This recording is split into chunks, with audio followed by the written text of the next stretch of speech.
Hi guys, welcome to Let's Play Pinoy. Maglalaro tayo ngayon ng Flames. Para sa kaalaman muna ng iba, ang Flames po ay isang kilalang laro ng mga estudyante noong 90s, para malaman nila ang love compatibility sa kanilang mga crush, or natitipuhang classmate, or maging sa kanilang mga celebrity crushes. So ang Flames ay isang acronym na nangangahulugan bilang friends, lovers, admirers, marriage, enemies and soulmates. So basically, ang mechanics ng laro is first, kukunin ang pangalan ng dalawang tao.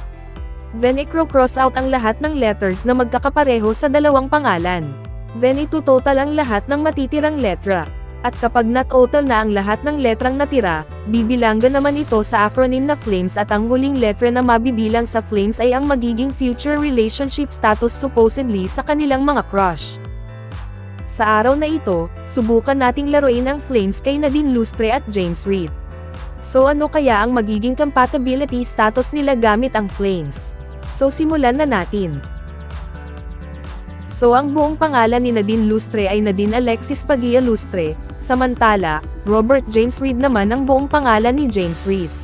So first, tanggalin muna natin ang lahat na magkakaparehong letters sa mga pangalan nila. So tanggalin natin itong letter A.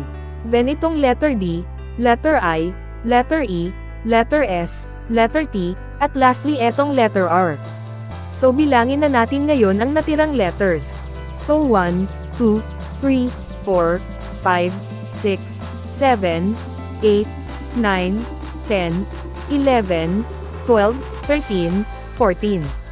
So 14 ang total letters na natira. So bilangin naman natin ito sa acronym na Flames.